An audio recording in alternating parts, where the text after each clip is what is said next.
And Thomas Edward Luther was also not only a serial killer, he would rape women as well. There was actually a book written by a guy named Stephen Jackson that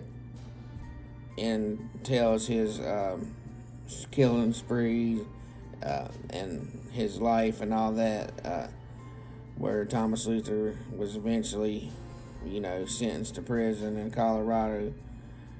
I think he had to do 48 years and then another 50 years. But how I met Thomas Luther, he had already committed some of the crimes out in Colorado. But while he was out on the run in Colorado, he came out to West Virginia and got in a rape charge out in West Virginia. And he was eventually convicted and had to serve his time there. Went back to court for other charges, and then now he's back out in Colorado doing his time. I'm going to give you a little background history on Thomas Luther and tell you some things about his little family history, and it could have been the reason why he turned the way he was. But Thomas Luther was born 1957, June 23rd, 1957, in Hardwick, Vermont. Around the age of 4, Thomas Luther was already drinking a little bit. But around age 4, it was documented that his mother severely beat him in the head, with his head on the stove. And that might have to do with some reason why he was really, he had a real hate for his mother. About the age of 9, he was drinking heavily, and by age 12, he did his first drug, but also he had his first sexual encounter with a woman, and it turned out to be his aunt. Okay, that was a little bit of background. His dad died at 17 years old, I do believe. It didn't say much about his dad. I do believe that his dad's death had affected him, is why it was stated. So I really think him and his dad, they was close and good, but he had a hatred for his mother, a real bad hatred that he took it out, and he got victims that looked exactly like his mother, so he could take out his aggression, abuse, beat them to death, beat them half to death, just because the way they looked. He sick out victims that looked like his mother. All right. January 6, 1982, around the age of 24, Thomas Luther was out in Colorado. There's 2 women that come up missing out there in Colorado during that time. Bobby Joe Oberholzer and Annette Snee. They both disappeared from Breckenridge, Colorado. Later on, Oberholzer's body was found, but I don't know if they ever found Snee's body. It didn't say. But later on, Alzheimer's body was found. On February 13th, 1982, Mary Brown was raped by Thomas Luther. He was charged with the crime, and he eventually pled guilty to the crime and was sentenced to prison. But he pled out to first degree and second degree assault so that all the other charges would be dropped. On June 23rd, 1983, he was sentenced to prison for 15 years. Alright, so his spree started when he was 24 years, around roughly 24 years old, and he eventually got caught. There was 2 women was missing, and one of their bodies was found later on, but so he was found guilty. He got and pled guilty to a rape, but he is also being a suspect in 2 killings. All right, we got that under. So he was convicted of rape and was serving 15 years, and he was a suspect in 2 killings, which later Holzhauer's body was found. Alright, so Thomas Luther did his time in prison. I think he did roughly, it was from 83 all the way up until 93. He met his former nurse. He met her at a hospital in 1990, and he started a girlfriend, and he started being acquainted with her, Deborah Snyder, in 1990. He met her when he was outside hospital, and Deborah Snyder was key in some of the things that happened during his crimes. She knew about some of them. And I guess she testified later on. But like I said, Thomas Luther was down for 10 years, from 83 to 93. He was locked up. So, shortly after he got out in 93, in January 93, he was released from prison in the Colorado State Penitentiary. By March 1993, Luther was in Colorado again. He was seen picking up a girl named Cheryl Elder. Cheryl Elder was picked up by Luther, and they went and was seen at a casino in the city in Colorado, in Central City, Colorado, I think. That was the last time Cheryl Elder was seen, and Thomas Luther was with her. Alright, so around April 12, 1993, a woman by the name of Heather Smith was attacked and stabbed 5 times, brutally beaten and assaulted. Sexually assaulted and brutally beaten, and was stabbed 5 times. Alright, and that was in April of 12, 1993. Well, April 20th, 1993, just 4 months out of being out of prison, he was already being asked by detectives in a case during with Cher. They was already on to him, and he was being interviewed for that case. Alright, so now, after being in jail, 10 years, he's already out, back doing the same old stuff. And was already being questioned about, that's the 3rd murder he'd been questioned about now. Alright. Okay, so August 21st in 1994, while I guess he was laying low since the police had interviewed him about the Cher case, he was out and back in he went to West Virginia.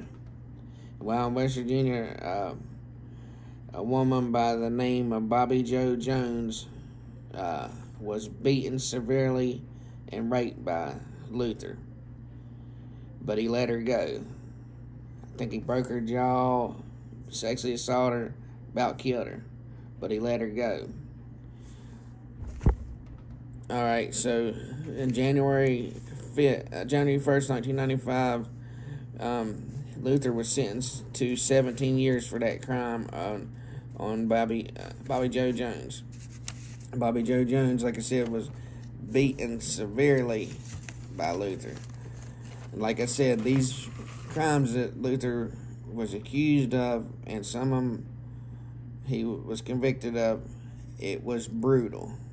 A prosecutor in some of the cases told the judge that it's the worst that he has ever seen in all his years of brutality that these victims endured, and he'd never seen any people was beaten as badly as they was and assaulted in that manner. Like, this guy is pure rage. He's full of rage. And especially towards women, and women that look like his mother. Alright. So, Thomas Luther, like I said, 95 January, he was serving time for the rape. 17 years he got, West Virginia.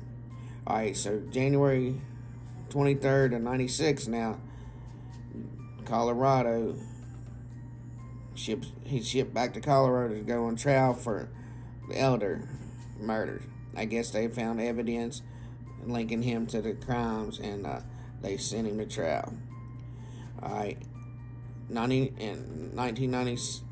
February of 96, that's when he went to trial.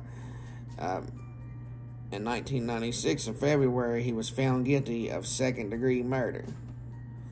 Not first-degree murder, second-degree murder.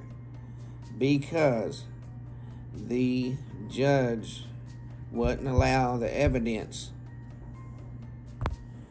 He wouldn't allow the evidence from where the prosecutor talked about how the statements that people has made. I'll read some of the statements some inmates have made, and they wouldn't allow his previous crimes, his convictions into the trial. So the jurors didn't know how vicious he was prior. So they found him guilty of second-degree murder, which later on the family, the victim's family, and the jurors went back and had to change the law, or try to change the law on what unanimous decisions in the jury. So, I guess so many, on the 12 panel, you have to be fully unanimous to get a conviction. Alright, so, he was, like I said, he was guilty. He got found guilty of second-degree murder and was sentenced to 48 years. So, he had those 48 years, but in Colorado. Alright, but he still had to do the 17 in West Virginia first. Alright, so also in May 1996, he was sentenced to 50 years in Colorado for the attack on Heather Smith. The girl that he had raped out in Colorado before he went to West Virginia and did his rape. So out in Colorado, he ended up getting 48 years for second-degree murder and 50 years for the assault on Heather Smith. All right, those other murders, only one he was convicted of. The other murders he was not convicted of, but they know it was him. You know what I mean? And there's many other murders that they think that Thomas Luther could have did, but they can't prove it. So Thomas Luther, like I said, when I met him, he was, quiet. But I did have a time that me and him had gotten into a little, verbal. He was sitting up against the window. He wanted to go out to chow early, and you're not supposed to let him out till they call for the unit. All right, so he tried to get me to pop the doors early, and I wouldn't pop the door. I said, "Man, you got to wait till you call." So he made a statement that y'all motherfuckers just don't know people like us got light without. He said, y'all motherfuckers ain't gonna leave here one day. And me, I'm just trying to do my job, get home and stuff, which I just basically told him, I said, look, man, I said, it's, that's the rules, man. But I said, look, if you kill one of us, you're still not getting out of here, man. You know what I mean? They're not letting you go. I mean, you might kill a CO, but you're still going to be here, man. That's the only thing I can tell you, man, is just, follow the rules, man. I don't have nothing to do with making these rules. I just got to follow them like you do. Anyways, like I said, Thomas Luther, all right, now I'll tell you some of the statements that some of the former inmates made to show you how vicious this person is. Another inmate, Thomas Luther told another inmate that the next time he attacked a girl that he was going to make sure that they never found the body, and she would not survive. So that's what he told a former inmate. He also told the inmate up there at Mount Olive, I asked the inmate, I forget his name, but he was in jail for murder, prison for murder, for shooting three kids on a dirt bike on July 4th weekend. It was about a property issue. He ended up shooting 3 kids. But I asked him, what's the craziest shit you seen or heard? Well, he said, you know Luther? I'm like, yeah, I know Luther. He said, yeah, you know he's a serial killer, right? I said, yeah, I just now figured that out. I heard that. That was back in like 2010 when I was talking to him. And he said he was looking out the window. It was early in the morning. It was just me and him out here, like at 6 o'clock in the morning. Nobody's out. Me and him's the only one out in the pod drinking coffee. And he said he was staring out the window, and he looked over at him, and he said, man, damn, I'd just like to have one go at it again. Just one go at it again. And he's drinking his coffee. And what he meant by that is he wished he could go out there and just kill a woman again. He'd just love to do it one more time, which is really crazy. All right, while he was also in prison, he wrote a letter to one of his former girlfriends, and this is what he stated about himself. He said, strange, isn't it, that I am what I detest in a human being? It wasn't sex at all. It was assault and anger, pure meanness, from a subconscious level. I can't deal with the lack of self-control I have. I guess I really am dangerous if I can hurt people like this. Damn, basically he was saying, man, I can't control himself. He is a bad person because he can't control himself. You don't know why he can't control himself. But I do know that the psychiatrist and everything said his mother was mean to him, his victims. He chose his victims because his mother, the way they looked, and he brutally wanted to do damage on them people because I guess the way he looked at his mother, the way his mother looked. I'm glad y'all sit here and listen to this long video. Let me know if you like the video. Like, subscribe, ring that bell. Like I said, Thomas Luther, he would let COs, male COs, talk certain ways to him. Some of them talk, but then he would stand his ground.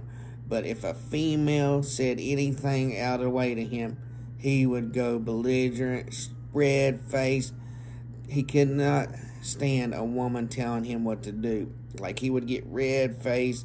I mean, I seen it one day, like a counselor screaming, like shaking, like he really couldn't stand a woman being in control of him. But like I said, guys, like, subscribe, hit that notification bell button if you'd like to hear more videos by me. Sorry for it being so long. Jerry Gore, both sides of the fence. Peace.